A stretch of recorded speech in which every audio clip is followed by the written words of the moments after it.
Halo teman-teman, di video kali ini kita akan belajar mengenai dasar-dasar dari Kotlin. Perlu teman-teman ketahui bahwa Kotlin merupakan sebuah bahasa pemrograman modern yang dikembangkan oleh JetBrains, kemudian didukung juga oleh Google sebagai bahasa pemrograman utama dalam pengembangan aplikasi Android. Di sini kita akan belajar dasar-dasar dari Kotlin terlebih dahulu. Apa saja yang teman-teman butuhkan untuk mulai belajar Kotlin? Tentunya teman-teman siapkan niat terlebih dahulu, kemudian kita persiapkan lingkungan pengembangan. Kita bisa menggunakan kode editor. Ada dua opsi yang bisa teman-teman gunakan, bisa menggunakan kode editor secara online dan secara offline. Untuk secara online bisa teman-teman kunjungi langsung pada link kotlinlang.org. Nanti saya taruh linknya juga di deskripsi video di bawah. Setelah teman-teman masuk, teman-teman klik try online di sini. Nah, kemudian teman-teman akan diarahkan ke dalam kode editornya. Di sini sudah tersedia starter template fungsi main seperti biasa. Kemudian di sini ada println, kemudian ada hello world. Ini berfungsi untuk mencetak tulisan hello world ke dalam konsol. Sekarang untuk ngeran aplikasinya, teman-teman bisa klik tombol ini. Kemudian bisa teman-teman lihat outputnya di bawah. Nah, di sini sudah muncul hello world. Nah, sekarang bagaimana cara kita menggunakannya secara offline atau menggunakan kode editor? Nah, untuk playlist kali ini kita akan menggunakan kode editor IntelliJ IDEA. Jadi, bagi teman-teman yang belum punya IntelliJ IDEA, bisa download langsung di dalam website jetbrains.com. Nanti link downloadnya saya akan taruh di deskripsi juga, jangan khawatir. Kemudian silakan teman-teman sesuaikan dengan sistem operasi yang teman-teman gunakan. Di sini ada Windows, Mac, sama Linux. Saran saya teman-teman download aja yang versi community karena ini sifatnya free dan open source.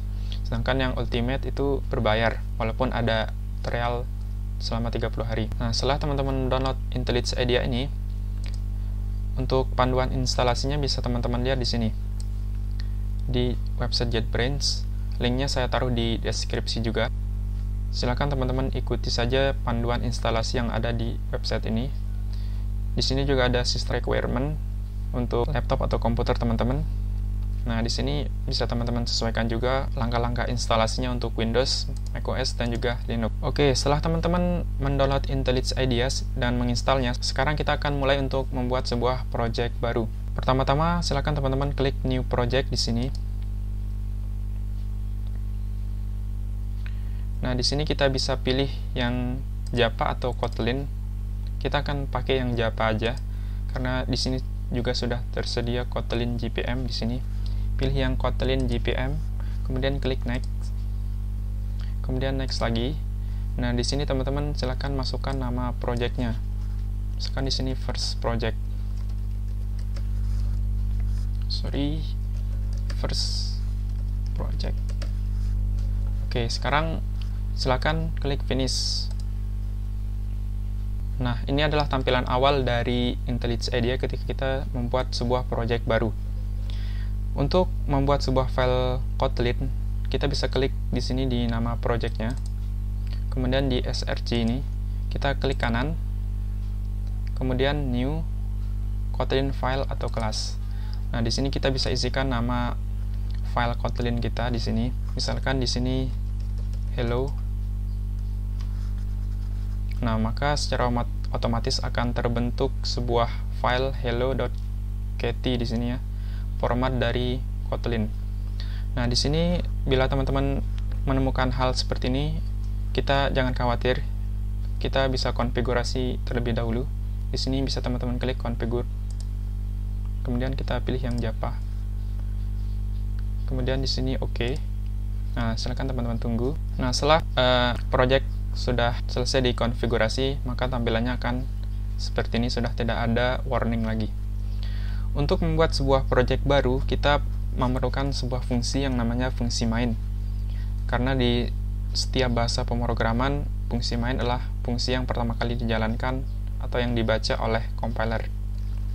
Sekarang untuk membuat sebuah fungsi, kita bisa ketikkan kata kunci fun di Kotlin.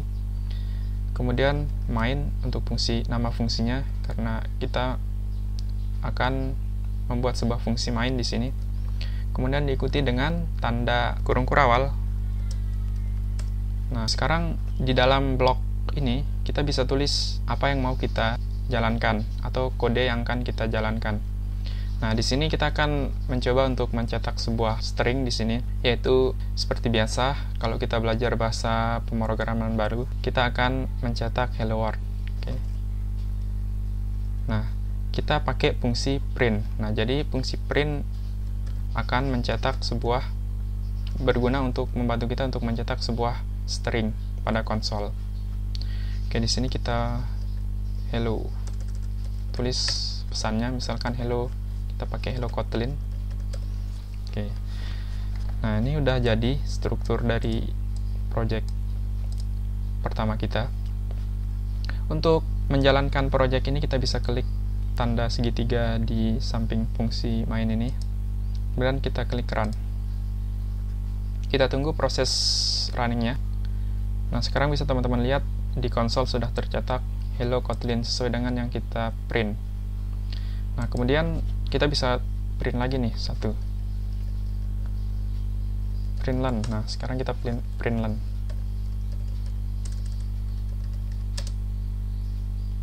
Saya belajar Kotlin. Oke, sekarang kita run lagi.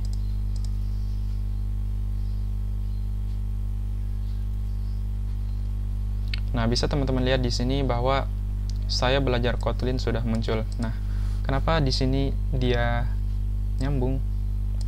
Nah, karena fungsi dari print ini tidak akan membuat baris baru, dia akan secara horizontal mencetak sebuah string atau karakter. Jadi di sini kita bisa gunakan println. Jadi bedanya print sama println itu, kalau print itu tidak akan mencetak baris baru, sedangkan println itu mencetak baris baru atau enter. Sekarang ini kita bisa pakai print yang paling bawah. Sekarang kita run lagi. Nah, seperti ini hasilnya. Kita sudah berhasil mencetak hello Kotlin dan saya belajar Kotlin. Oke teman-teman semua, itu dulu untuk pengenalan Kotlin dan membuat sebuah project pertama menggunakan Kotlin. Di video selanjutnya kita akan belajar tentang variabel dan tipe data pada Kotlin.